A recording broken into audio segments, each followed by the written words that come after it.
Olá, começamos agora mais um Frente a Frente e hoje aqui comigo o professor Zezito Araújo, ele que é mestre em História do Brasil, como também supervisor de diversidades da Secretaria de Estado da Educação de Alagoas. Nosso assunto, a palestra que ele vai dar numa roda de conversa que acontece neste sábado no auditório do Estádio Rei Pelé, tratando dos povos tradicionais. Professor, eu agradeço antecipadamente a sua presença aqui no programa, que nós vamos falar, claro, sobre essa roda de conversa, mas também sobre a realidade do movimento negro, as conquistas, né, nesses 200 anos, né, de emancipação de Alagoas e a emancipação que se coloca para todos, né, nesse contexto.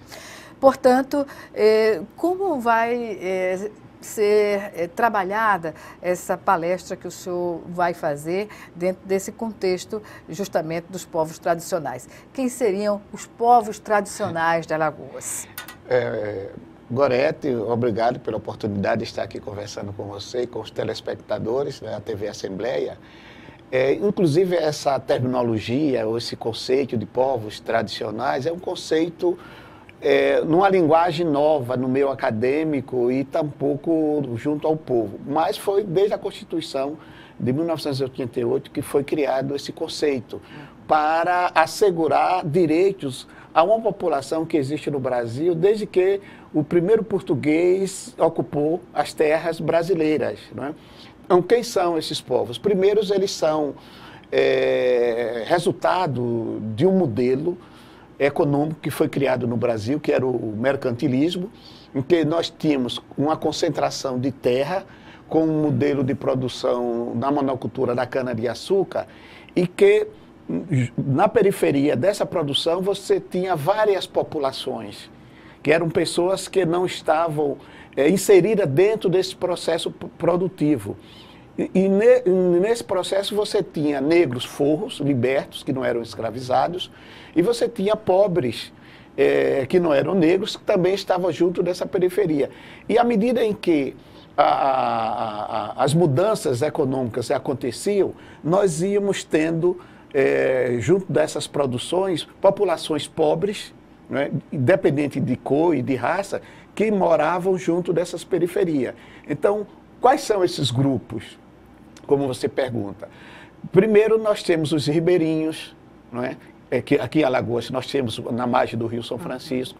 Nós temos que é pouco conhecido a terminologia, mas que é muito presente em Alagoas, que são os pastores de fundo de posto, que são aquelas pessoas do sertão.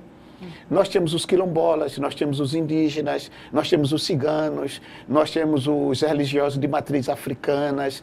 São aproximadamente uns 20 ou 30 povos que a Constituição de 1988 assegurou esses direitos. Então, nós iremos tratar especificamente, evidente, desses povos alagoanos de comunidades tradicionais. Quais são os maiores desafios desses povos na atual conjuntura? Realmente se coloca para esses povos desafios terríveis, né? Primeiro que esses povos, desde a sua constituição, estavam nas franjas, né, da produção econômica brasileira, que são pessoas pobres, né? Eles estão à margem de uma produção mais efetiva. Por exemplo, nós temos aqui em Alagoas uma produção efetiva da cana-de-açúcar, mas eles estão sempre à margem dessas produções. Onde nós poderemos encontrar? São os quilombolas, são os indígenas, são os ribeirinhos, são os ciganos, né? Então, são esses povos que compõem essas comunidades tradicionais. Evidentemente que nós temos algumas exceções dessas categorias que estão junto das matas ou junto do rio, que são os povos de matriz africana. Mas eles têm algo em comum, que são, na sua grande maioria, negros ou negras, né? Que têm toda uma tradição de luta, toda uma tradição de exploração e que também são amparados pelas políticas públicas voltadas para esses povos. Pois bem, o senhor falou, não é, da concentração, não é, dos meios de produção, isso desde os primórdios, não é? Mais de 500 anos, mais de 200 anos da emancipação de Alagoas. E o que se percebe é que essa realidade não mudou muito, não é? Olha, agora, não mudou, inclusive é um problema sério que até hoje está presente nas políticas públicas brasileiras. Mesmo com a Constituição, os povos tradicionais e as comunidades tradicionais, elas não são visibilizadas para que haja políticas públicas para atender essas demandas. Então, esse é um grande problema. Políticas públicas específicas. Específicas, porque eles criam políticas universalizantes que não atendem essas demandas. Porque pobres somos quase todos. Não é? No entanto, nós teremos que entender, e os políticos terão, e os gestores, porque essas pessoas são mais pobres do que as outras. Aí, nesse caso, que você terá que criar políticas públicas específicas para esses povos. Que políticas públicas nós temos para os ciganos? Que políticas públicas nós temos para as comunidades quilombolas, indígenas, para as comunidades indígenas, para as comunidades ribeirinhas? Que vê seus territórios ocupados. Ocupados, inclusive, pelo próprio Estado, porque grande parte dessas comunidades e povos tradicionais, elas estão em áreas públicas. E as grandes empresas querem ocupar essas áreas. E, normalmente, as políticas do governo vão de encontro aos interesses dessas populações e vivem em constante conflito com o Estado e com as empresas privadas. E sobre esse aspecto específico, professor, a gente observa que, atualmente, os conflitos estão cada vez mais frequentes e com um grau de gravidade terrível, não é? Sobretudo nas regiões do norte do país. E essa gravidade ela se acentua porque nós percebemos que o poder público, não vou dizer que ele é conivente né, com esse genocídio que está acontecendo, mas ele está sendo omisso. Indiferente. Indiferente. Né? Nós vimos esse fato recente que aconteceu agora lá no Pará, aquele genocídio que se fez com aquela comunidade. E aqui mesmo no nosso estado, saiu mês passado o resultado para cada 100 pessoas que são assassinadas em Alagoas, 71 são negras, pessoas. Índice de mortalidade altíssimo. Altíssimo. E o que mais agravou é que a faixa etária agora é de 12 aos 25 anos. Quer dizer, há um genocídio silencioso junto dessa população. Então, por isso que eu digo que ela é omissa. Que políticas públicas nós temos para combater os assassinatos desses jovens que estão sendo assassinados? Por que eles estão sendo assassinados?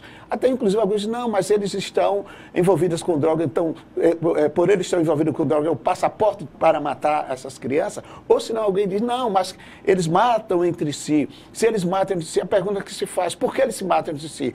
Que equipamentos públicos os governos têm criado nas residências dessas populações, nas periferias das nossas cidades. Nessas localidades desassistidas pelo poder público. Então, a questão, acho que passa por aí, e não tornar a vítima como a responsável por isso que está acontecendo, que esse que é o grande discurso que nós temos. Então, as comunidades tradicionais, elas também passam, não é só o genocídio físico, mas é a falta de oportunidade que se dá a essas populações tradicionais, diante desse contexto que nós estamos assistindo no Brasil, não é? Para que cada vez mais haja a mortalidade e haja a falta de possibilidade de inclusão social dessas populações. E nesse contexto, professor, o preconceito que dá origem à violência, à indiferença, ele não pode atingir ao Estado, não é? Olha, infelizmente, os nossos gestores... Ao Estado brasileiro, brasileiro, de uma forma geral. Eu estou falando do gestor do Estado brasileiro. Eles não veem o racismo como uma variante que leva à produção de exclusão social e de miséria, e de falta de oportunidade.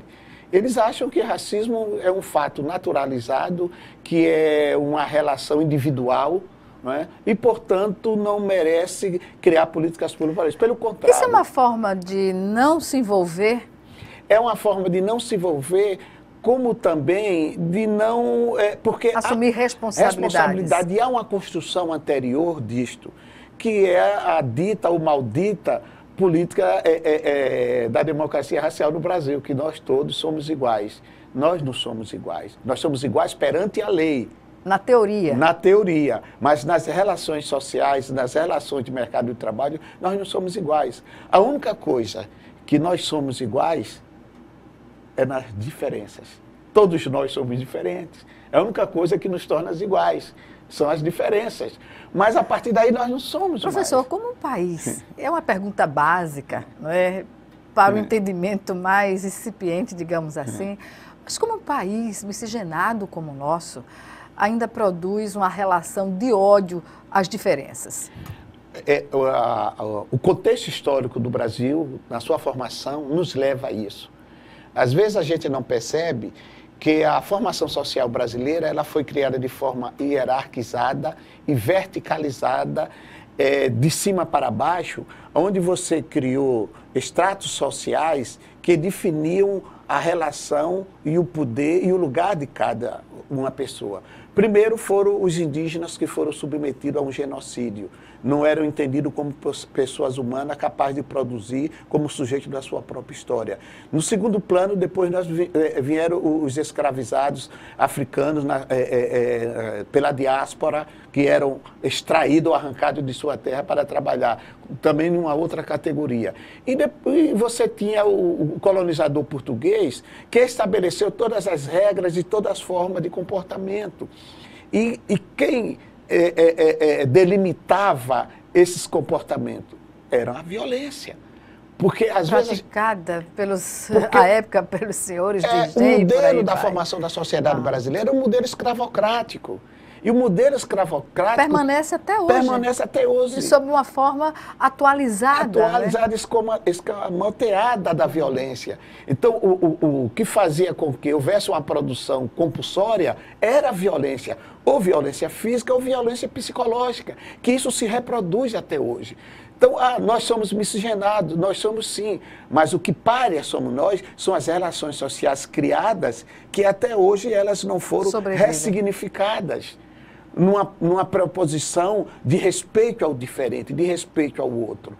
Infelizmente não, pelo contrário, quando você é diferente, ou você se anula para que haja a predominância minha ou do outro sobre o outro, ou você é eliminado fisicamente. Isso está presente nas relações, nas instituições brasileiras está presente, nas universidades, nas academias também. Nas academias. Onde não deveria existir, em tese. As relações, o modelo de educação brasileira é um modelo de educação que não dá oportunidade de você ter um diálogo mais aberto. Os modelos da sala de aula nossa é um modelo jesuítico do início do século XVI. Não tem roda. Não tem roda. É um à frente do outro. À frente do outro. Então, é necessário repensar o modelo de sociedade brasileira. É necessário repensar. Evidentemente que nós teremos que entender que junto a isso incide a questão de ordem social e econômica. Nós não poderemos fugir dessa realidade, que o poder econômico é fundante nessa relação de poder. No entanto, por mais rico que seja o negro, por mais rico que seja a mulher, por mais rico que seja um homossexual, ele não deixa de ser discriminado pela esta marca que foi definida por essa sociedade discriminatória, preconceituosa, que anula o outro por ser diferente. Sobre ainda essa questão, a gente retoma no próximo bloco. Em 1 minuto, o Frente a Frente está de volta.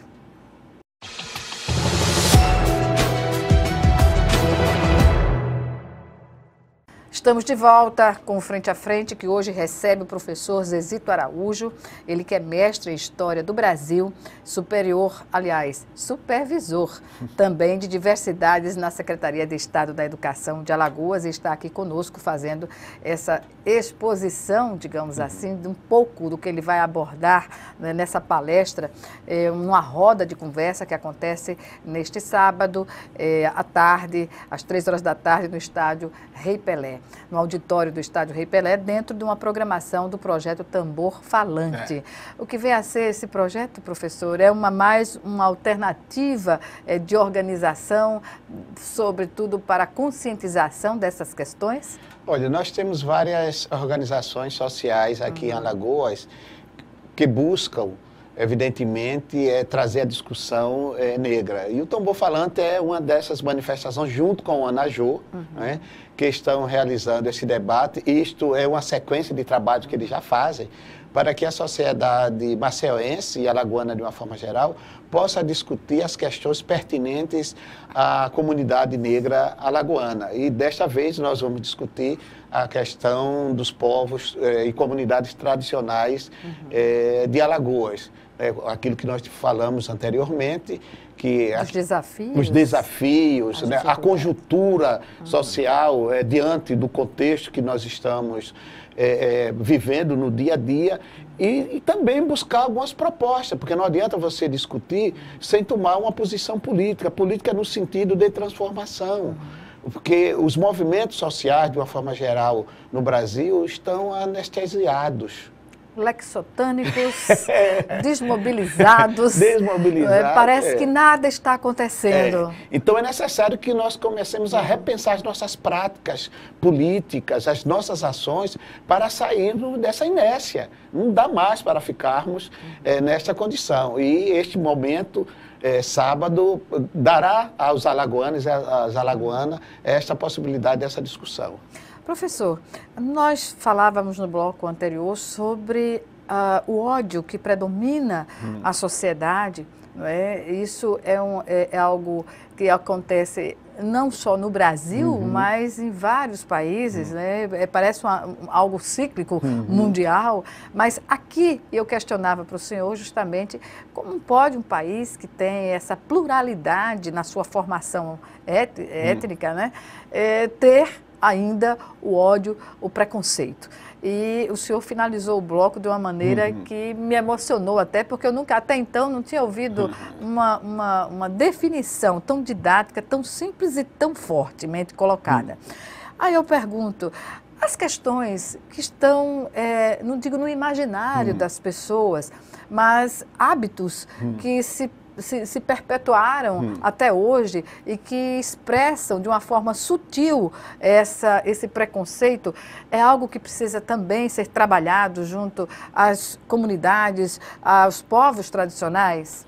Evidentemente que sim, porque naturalizou-se a discriminação racial no Brasil, né? Por isso que as pessoas, até mesmo nós militantes, né, de vez em quando somos pegos com expressões que vai de encontro toda uma política nossa, que nós estamos no dia a dia falando isso. No combate, no combate, não é? Por exemplo? Por exemplo, a questão... segunda-feira é dia de branco. Pode ser de qualquer cor, pode ser, qualquer cor. Necessariamente de branco. De branco. Só quem trabalha é o branco. Ou senão a coisa está preta.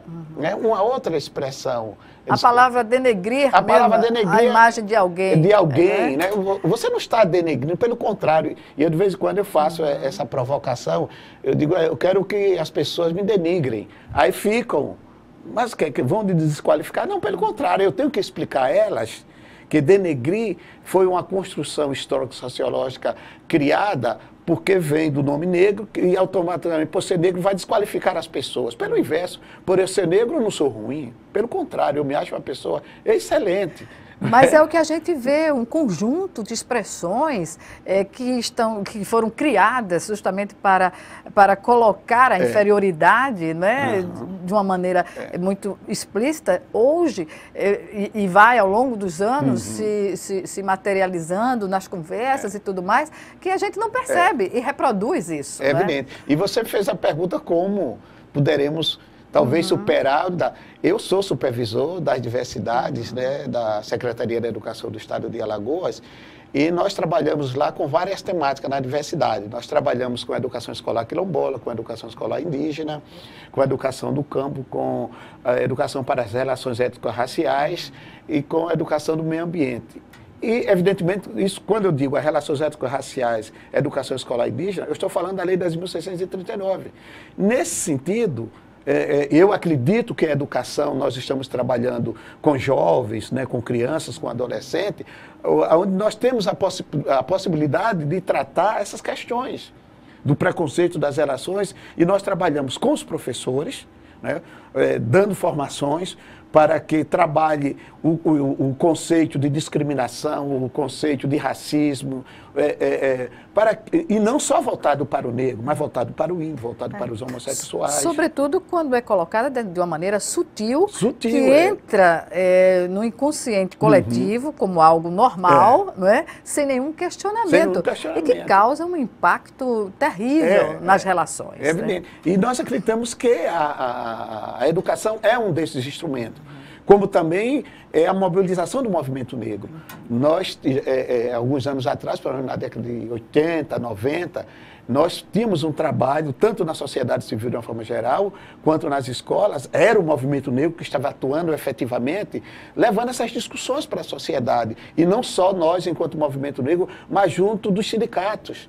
Sindicato dos professores, Sindicato dos urbanitários, né? Quer dizer, os jornalistas, né? Foram sempre alinhados nossos nessa luta, porque não adianta o movimento negro fazer essa luta só, porque qualquer luta social você terá que agregar outros segmentos, porque a questão da discriminação, ela tem várias viés, não é só a cor. Você tem a questão econômica que perpassa, você tem a questão de gênero que perpassa. Né? Então, e nisso nós fazíamos muito bem, mas infelizmente a desmobilização, mas eu acredito que nós poderemos retomar sim essa discussão hoje. Professor, o que, na sua opinião, foi determinante para causar essa desarticulação nos movimentos em geral e, sobretudo, no movimento negro?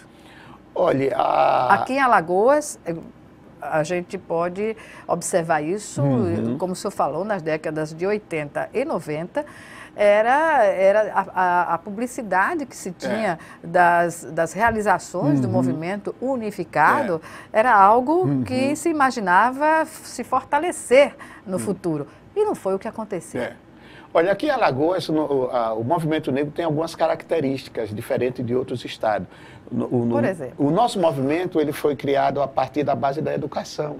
Os fundadores do movimento negro eram professores, não é? E são ainda professores que estão vivos como eu ainda estou. Felizmente. Felizmente, não é? E depois nós tivemos outros segmentos do movimento negro vinculados às atividades culturais, onde surgiu as grandes bandas que imitavam as bandas lá da cidade de Salvador, o Olodum, o Ileaê, não é? E depois nós tivemos grupos culturais regionais localizados nas periferias de Maceió. Acontece que nós não conseguimos fazer com que o aspecto cultural fosse um instrumento para uma discussão política, no sentido das discussões maiores, além das discussões culturais. Quando eu digo das discussões maiores, era a discussão do próprio racismo, né? Como o Estado estava tratando esses grupos culturais que não tinham uma política efetiva para dinamizar, e não para dar dinheiro para eventos, mas ter uma política efetiva para discutir e incentivar. Hoje até está se recuperando isso, através de edital, para aqueles mais qualificados produzir isso. E uma outra coisa que se coloca muito é que grande parte das lideranças do movimento negro brasileiro foi cooptado pelo Estado. Isso é a crítica. Nas últimas décadas. Nas últimas décadas. E nós teremos que reconhecer isto. Que é diferente, veja bem, de você ter um negro, enquanto funcionário público, trabalhando para gerar políticas públicas para a comunidade, que é diferente. De ser um ativista. De ser um ativista, aproveitar aquele momento, ele exercendo um determinado cargo e, junto com a comunidade negra, propor políticas públicas para aquele segmento. Por exemplo, nós estamos trabalhando junto do governo atual políticas públicas mais efetivas para as comunidades remanescentes de Quilombo. Na área da educação, na área da agricultura, na área da habitação, na área da saúde. Eu acho que o nosso papel, no meu caso, eu não tenho cargo comissionado, eu sou um professor efetivo. do quadro de professores do Estado. Mas eu não sou só um professor, também ali eu sou um militante e eu tenho a compreensão que o Estado pode viabilizar essas políticas. E essa compreensão do Estado de dar oportunidade a um servidor efetivo da casa a desempenhar um papel de coordenador, de supervisor nas políticas públicas é também um fato relevante. É relevante. Agora, por outro lado, e é isso que eu já fiz várias críticas aos nossos companheiros do Movimento Negro, eles terão que criar essas demandas para nós, terão que fazer pressões políticas sobre nós, porque não está falando sobre aquele sujeito que está exercendo, mas sobre o Estado. Então, é fundamental que se faça, sim, pressões, demandas, para que as políticas efetivas cheguem à base. E se adequem às necessidades. Às necessidades, Porque você, enquanto gestor público, há um limite de ação, você enquanto gestor público, o próprio modelo do Estado de perícia, mas a sociedade civil ultrapassa esses limites. Por isso que é fundamental esse diálogo entre o gestor público e o movimento social negro, de uma forma geral, das comunidades tradicionais. Voltando à questão da Lei 10.639, que estabelece o estudo da África e dos afrodescendentes, né, no currículo tradicional das escolas, alguns segmentos aqui questionam o fato de o Estado não estar aplicando ao pé da letra a lei federal. Inclusive, há uma lei estadual que regulamentou no âmbito do Estado a aplicação dessa lei federal. Eu pergunto, com o trabalho da Secretaria, pode ser adequado a essas escolas de tempo integral que estão se multiplicando aqui em Alagoas? Olha, inclusive nós estamos discutindo com o nosso superintendente, o Ricardo, a viabilização, junto das escolas integrais, da aplicação da Lei 10.639. Primeiro, nós teremos que entender o que é viabilizar essa lei. Porque muitas dessas escolas do tempo integral já trabalham a temática negra, seja ela na perspectiva da história da África, seja ela na perspectiva das relações étnico-raciais. O que nós precisamos fazer é ter uma política efetiva, não é, junto do programa de escolas integrais para isso. Mas que o Estado, sim, já vem, as escolas estaduais já vêm trabalhando efetivamente isso. Nós fizemos um mapeamento das escolas do Estado que trabalham a temática negra. Em todas as GERES do Estado, nós temos, sim, a temática, junto das coordenadorias, a temática sendo discutida. Né?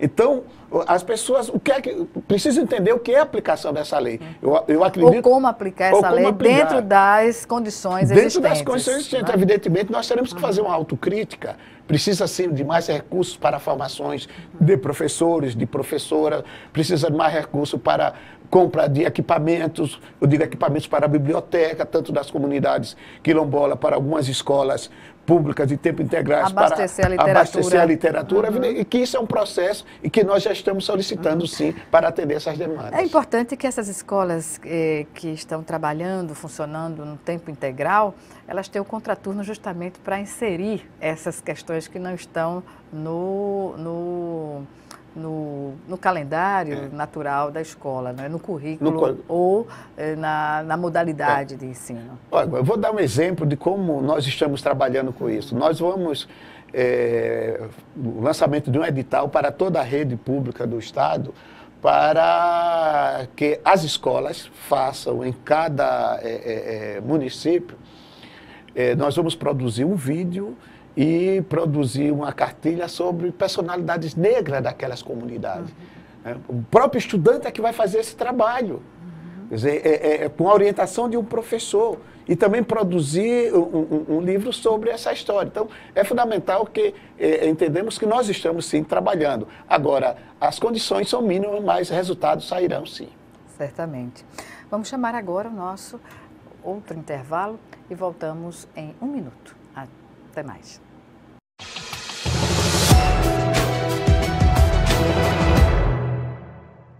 Estamos de volta com Frente a Frente, que hoje recebe o professor Zezito Araújo, ele que é mestre em História do Brasil e supervisor de diversidades na Secretaria de Estado da Educação de Alagoas e participa neste final de semana de uma roda de conversa em que ele vai dar uma palestra sobre a ótica, né, do professor sobre os povos tradicionais, os desafios, a realidade, enfim. E agora a gente discute uma questão bem mais ampla, né, sobre esses desafios que passam também pelo reconhecimento, né, da história dos povos aqui em Alagoas. A Serra da Barriga, que é um ícone mundial, podemos dizer assim, porque foi o maior foco da resistência, não é? Vai agora transformado em patrimônio do Mercosul. A Serra da Barriga é patrimônio do Mercosul. Como se deu essa condição e o que isso representa para Alagoas, para o Brasil e para a comunidade internacional que tem essa preocupação? Olha, é muito significante para nós, alagoanos e alagoanas, o Mercosul reconhecer a Serra da Barriga como um monumento do Mercosul. Isso é uma iniciativa do IPHAN federal aqui do estado de Alagoas, junto com a Fundação Cultural Palmares, né, que propuseram isto para o colegiado do Mercosul e foi aprovado agora no final do mês de julho, né, de junho. Inclusive tem uma reunião prevista para setembro aqui e vai ser sancionada, não é, este documento, tornando a Serra da Barriga este monumento. O que representa isso, de fato, em termos, assim, digamos, de manter a Serra da Barriga, que é um grande desafio, manter a serra viva, né, funcionando, inclusive com aquele acesso que é... calçado. Porque aquilo ali é emblemático, não é? Como é que pode o acesso à serra não garantir essa acessibilidade? A Serra da Barriga, para nós brasileiros e brasileiras, é o maior símbolo na luta pela liberdade, que as pessoas às vezes não se apropriaram ainda dessa importância histórica e social. E para nós, alagoando, muito mais, não é? Mas que infelizmente não se percebe isso. Nós estamos fazendo 200 anos de emancipação política de Alagoas e eu espero que no bojo dessas discussões a sociedade alagoana de uma forma geral, não só o Estado, leve a Serra da Barriga como o elemento, o símbolo maior disto, porque ela representa a luta pela liberdade não só da população negra brasileira, mas os ideais de liberdade do povo brasileiro. Muitas das vezes a gente transfere para o 21 de abril, né, para Tiradentes, eu não quero tirar os méritos de Tiradentes, né, os ideais de liberdade que se deram, né, lá em Minas Gerais, mas começou aqui. E o interessante é que começou aqui com quem? E eu acho que isso que a gente não consegue refletir, e isso me parece que é o grande impedimento de se refletir também. O grito de liberdade, a busca pela liberdade, se deu a partir do povo negro e pobre. Às vezes a gente, e quando você vai analisar por que não se agrega os ideais de liberdade do Quilombo dos Palmares, né, à história do Brasil, porque a representatividade simbólica é negra e pobre. Então, é necessário diferente do momento de Tiradentes. Do Tiradentes, que era um grupo, né, de pessoas abastadas, maçonaria, grandes fazendeiros, grandes proprietários de escravizados. Né? Então, a historiografia brasileira oficial, ela consegue colocar, não só Tiradentes, mas tantos outros, né, como os ideais de liberdade do Brasil, não consegue colocar a Serra da Barriga.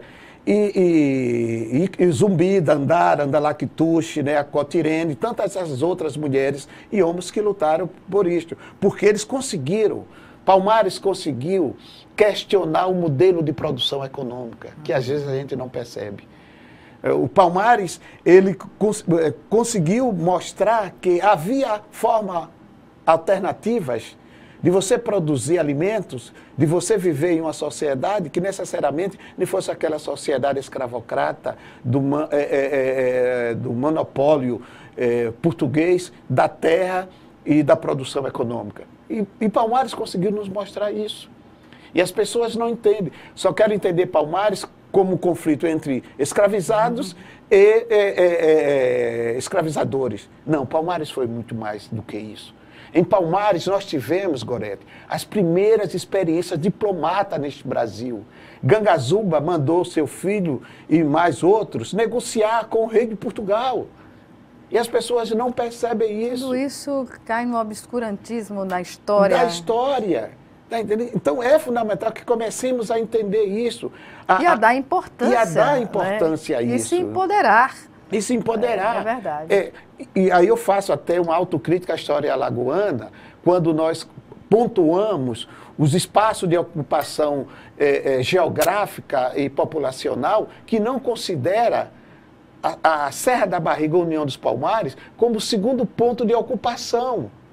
Você tem Porto Calvo, você tem Penedo e você tem Marechal Deodoro aqui. E não leva em consideração a União dos Palmares, que é da mesma época. Por que não leva em consideração? Porque quem ocupou aquele espaço com proposta de sociedade... Não era o poder econômico. Não era o poder econômico. Claro, você não tinha assim, um símbolo do poder. Qual era o símbolo do poder para você criar uma cidade? A igreja, o Pelourinho, a Casa Grande e a Senzala. Em Palmares não tinha nada disso. E você não vê nenhuma descrição, você lê qualquer livro sobre o Quilombo dos Palmares, que se refere ao Quilombo dos Palmares ou a Serra da Barriga como um espaço organizado de um povo.